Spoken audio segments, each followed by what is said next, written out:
तर मित्रांनो, corona basic advance series मधला आजचा क्लास 6 आणि यामध्ये आपण पाहणार आहे क्रॉप आणि नाईफ टूल, ते पण अगदी डिटेल आणि प्रॅक्टिकल एक्झाम्पलसह. त्याआधी मी प्रथमेश सावळे आणि स्वागत आहे तुमचं सावळे क्रिएटिव्ह लॅब या माझ्या YouTube चॅनलवर. येथे मी तुम्हाला ग्राफिक डिझाइन रिलेटेड नवीन कन्सेप्ट, टूल्स आणि प्रोफेशनल टिप्स रेग्युलर शेअर करत असतो. तर तुम्हाला खरंच कोरोना परफेक्ट शिकायचं असेल आणि एक प्रोफेशनल ग्राफिक डिझायनर बनायचं असेल तर या व्हिडिओला लाईक, शेअर आणि चॅनलला सबस्क्राईब करायला विसरू नका. तर चला मग वेळ न घालवता आजच्या या टूल्सला सुरुवात करूया. तर मित्रांनो, कोरडो पण गेला तर मला जो लेफ्ट साईडचा बार दिसत आहे आपला टूल बार, आणि टूल बार मध्ये जे थर्ड ऑप्शन आहे ते आहे आपलं क्रॉप टूल. यावरती कॉर्नरवरती क्लिक केलं तर तुम्हाला बाकीचे ऑप्शन नाईफ आणि बाकीचे ऑप्शन दिसतील. तर सर्वात अगोदर पाहू आपण क्रॉप टूल. क्रॉप टूलचा वापर हा अनवॉन्टेड पार्टला रिमूव्ह क्रॉप करण्यासाठी होतो, आणि याचा वापर शेप वरती होतो, इमेज वरती होतो आणि टेक्स्ट वरती होतो. तर वन बाय वन आपण पाहू. सर्वात अगोदर आपण ते रेक्टँगल टूल सिलेक्ट करू आणि अशा प्रकारे ते ड्रॉ केल्यानंतर कलर पॅलेट मधून एक कलर फिल करू आणि इथे क्रॉप टूल सिलेक्ट करू, आणि अशा प्रकारे आपण जो आपल्याला पार्ट लागत आहे तो आपण अशा प्रकारे सिलेक्ट करू शकतो, आणि जो अनवॉन्टेड पार्ट आहे तो आपण इथून रिमूव्ह करू शकतो आणि इथे ओके करायचं. तर हा आपला पार्ट इथे क्रॉप होईल. आणि तुम्हाला मल्टिपल ऑब्जेक्ट जर क्रॉप करायचा, मल्टिपल ऑब्जेक्ट मधून सिंगल पार्ट म्हणजे जो लागणारा पार्ट जर क्रॉप करायचा असेल तर तुम्ही अशा प्रकारे, समजा आता मी इथे एक असे 2-3 शेप ड्रॉ केले आणि यामधला मला हा पार्ट पाहिजे. तर अगोदर मी अशा प्रकारे इथे ड्रॅग करणार, अशा प्रकारे ड्रॅग करणार. अगोदर याला याची जी झूम लेवल आहे ती हाईट वर सेट करतो. त्यानंतर मी याला अशा प्रकारे ड्रॅग करणार आणि कंट्रोल जी करून याला ग्रुप करणार, आणि त्यानंतर इथे क्रॉप टूल सिलेक्ट करणार, आणि अशा प्रकारे आपण हा पार्ट इथून क्रॉप करू शकतो. तर हे होतं शेप वरती क्रॉप टूलचा यूज. त्यानंतर आपण इमेजेस वरती पाहू. याचा मी कंट्रोल डी करून डुप्लिकेट करतो आणि त्यानंतर याची साईज अशा प्रकारे इथे वाढवतो, आणि त्यानंतर क्रॉप टूल इथून सिलेक्ट करून मला हा कॉम्प्युटर जर असा कट करायचा असेल तर अशा प्रकारे इथे ड्रॅग करायचं, आणि इथून आपण असा इमेज पण क्रॉप करू शकतो. आणि यामध्ये तुम्हाला मी एक डिफरन्स सांगतो. आता मी परत याला कंट्रोल जेट करून अंडो करतो, आणि त्यानंतर याचे 2 डुप्लिकेट करतो, आणि त्यानंतर आणि अशा प्रकारे थोडीशी याची साईज वाढवतो. आता अगोदर या इमेज वरती आपण क्रॉप टूलचा यूज करू, आणि मला हा पार्ट क्रॉप केला, आणि त्यानंतर एक हा इमेज आहे. ह्या इमेज वरती मी सेकंड ऑप्शन आहे शेप टूल. शेप टूलचा वापर करून अशा प्रकारे इथून मास्किंगने क्रॉप करतो. या टूलचा वापर क्रॉप करतो. तर यामधला एक डिफरन्स सांगतो तुम्हाला, की जर तुम्ही क्रॉप टूल जर क्रॉप केलं तर तुम्हाला जो रिमूव्ह केलेला पार्ट आहे जर रिकव्हर करायचा असेल तर आपण क्रॉप टूलने तो करू शकत नाही.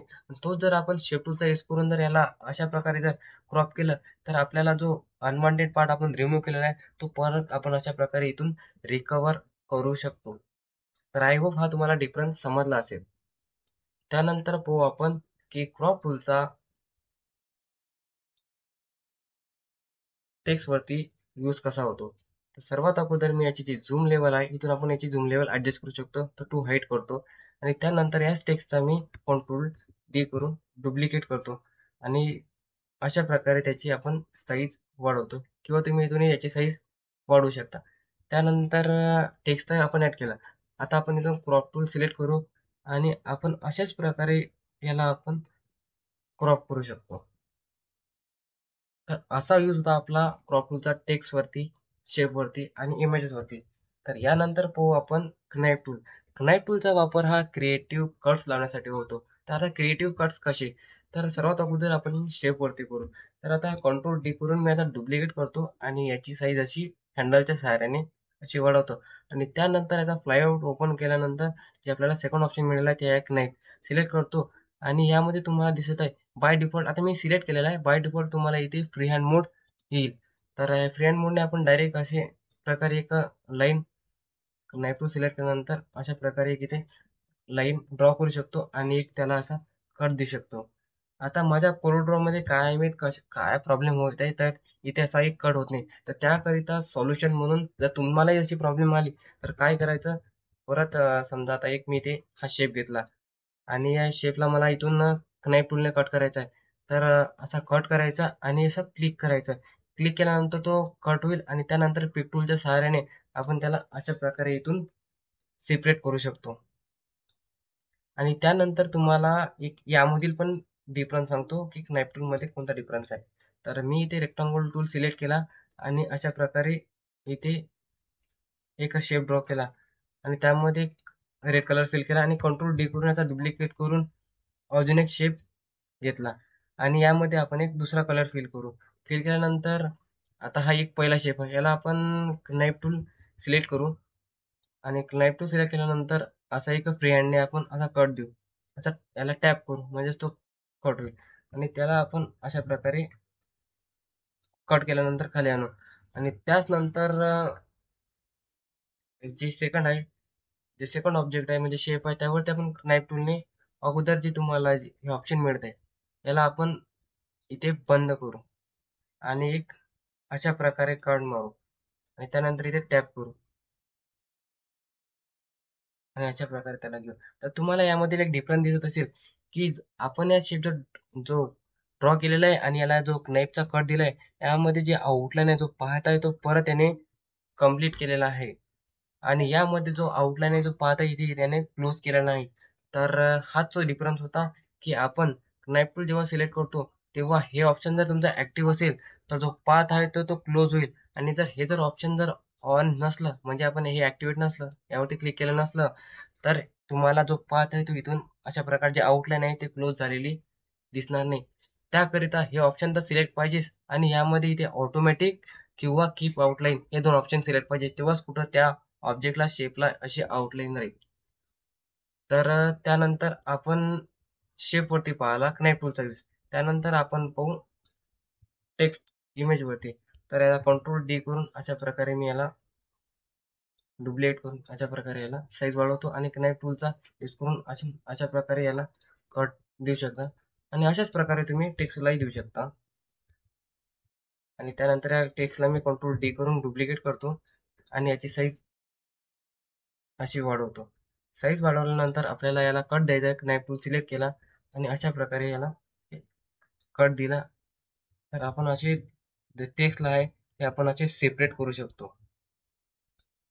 क्रॉप टूलचा वापर असाच होतो की आपल्याला इथून कट देऊन जो वरचा पार्ट आहे जो आपण जो कट दिलेला पार्ट आहे तो फक्त तो दोन साइड मध्ये असा सेपरेट होतो.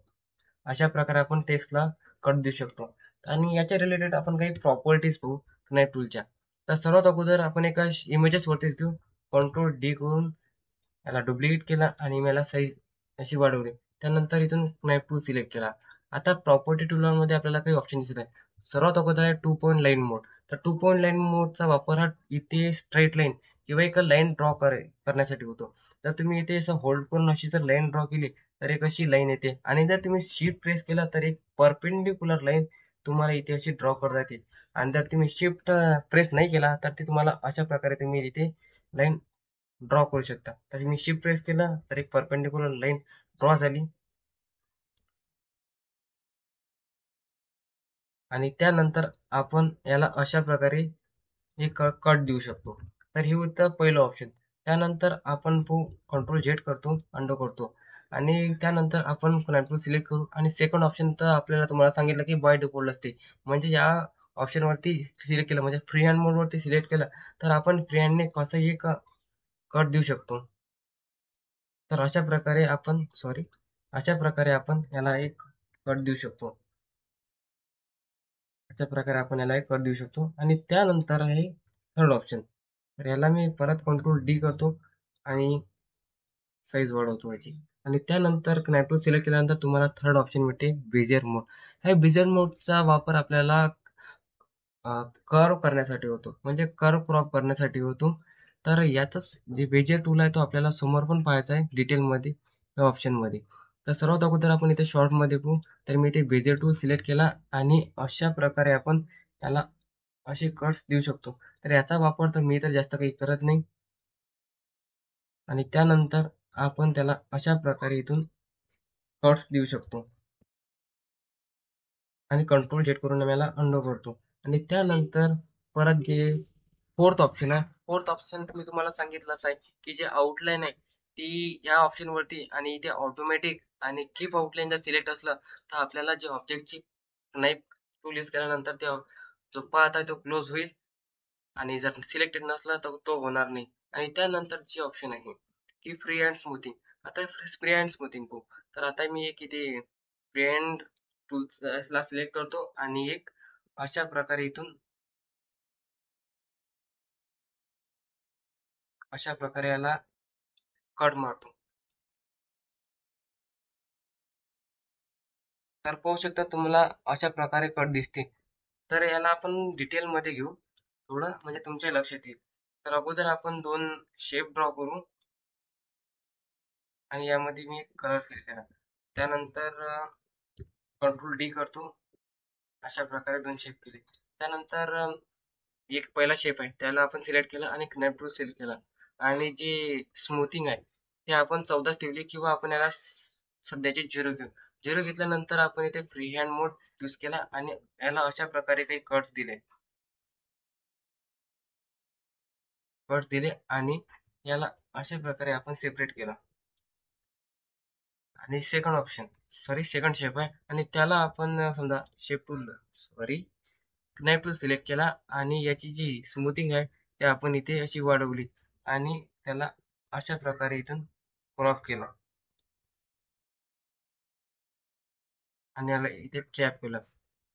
तर यामधला तुम्हाला डिफरन्स समजला असेल की जर आपण जर स्मूथिंग इथे जर 0 ठेवली तर हे प्रॉपर स्मूथ होणार नाही. आणि जर आपण याची स्मूथिंग जर वाढवली तर अशा प्रकारे ते प्रॉपर एकदम कट होणार. तर हे ऑप्शन आय थिंक तुम्हाला समजलं असेल. तर समोरचं बघू. त्यानंतर याचाच मी कंट्रोल डी करून याचा डुप्लिकेट करतो आणि याची साईज अशा प्रकारे वाढवतो. आणि त्यानंतर ऑप्शन आहे इथे नन. आता यामधला इथे याला कट स्पॅन असं म्हटलं जाते. आणि यामध्ये पहिला ऑप्शन आहे नन. ननचा ऑफर हा होतो जेव्हा तुम्ही ऑब्जेक्टला अशा प्रकारे कट करता.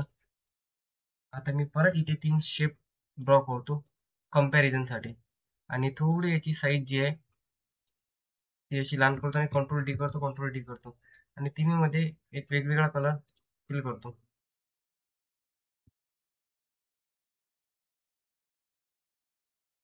आणि यामध्ये एक रेड कलर फिल करतो.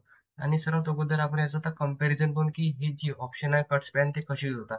तर सर्वात अगोदर पहिल्या शेपला सिलेक्ट केलं, इथून स्नॅप टूलला सिलेक्ट केलं आणि त्यानंतर इथे नन आहे.